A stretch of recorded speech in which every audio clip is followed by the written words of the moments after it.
Hands are pretty weird, guys. Definitely one of the most complicated forms of the human body. Um, I like to think that they have this detriment of being something that we are seeing all the time. It's because of how much we use our hands, just like faces. And so when they're a little bit off, they look really off because we see them all the time. So because of that, I have a few tips for how to draw them. Just thought I'd throw my hat in there. Am I qualified to teach how to draw hands? I don't know. There's a lot of people who are probably better at it than I am, but I can still kind of show you what I do and what I think about. So the first thing that I think you should know, I have a few tips. The first one is that I never, when I finalize things, I am never drawing from imagination. I almost always take a photo of myself, and I'm using that as a reference when I'm drawing. They're just so weird that I feel like drawing them from reference can really alleviate a lot of the weirdness that you might run into. When you're just sketching like this, I think it's fine because you're just getting like gesture and stuff down. But then when you go to finalize stuff like with your inking, it's usually a pretty good idea to try to actually like make sure it's correct. So yeah, finding stuff like finding the perfect angle and like gesture off of like Google or something can be really annoying. So I just use your phone and take pictures.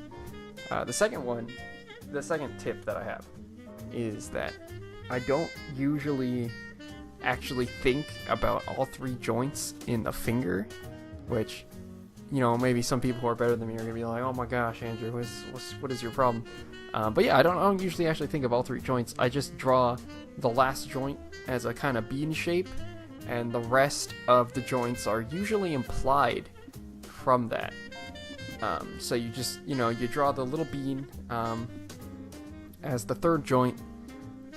Don't think too hard about the gesture of all of them, and then just make sure that, the rest of your basic anatomy that you probably know is in place. Like, the middle finger is longer than everything else. Kind of get the flow of how the fingers interact with each other. Like the first one and the thumb are pretty independent, but the middle two fingers will always kind of pull each other around, and the pinky, because that's just what happens.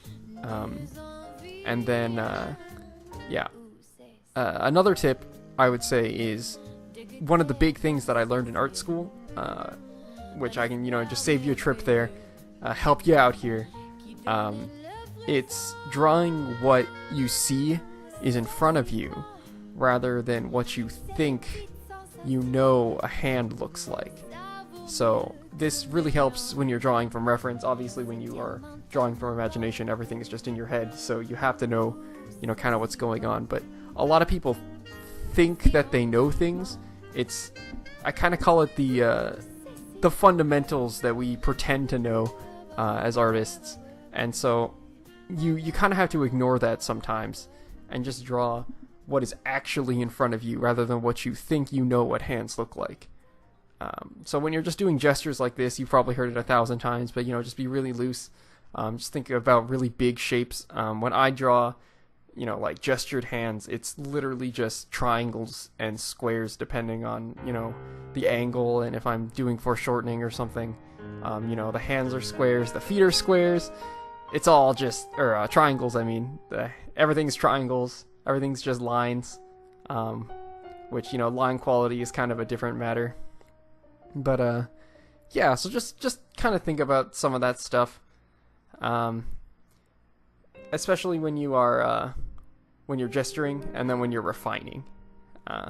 So yeah, I hope that helps. You'll see me, kind of struggle with this hand here, but, that's just kind of part of the drawing process. Erase and you redraw. So, yeah, hope that helps someone.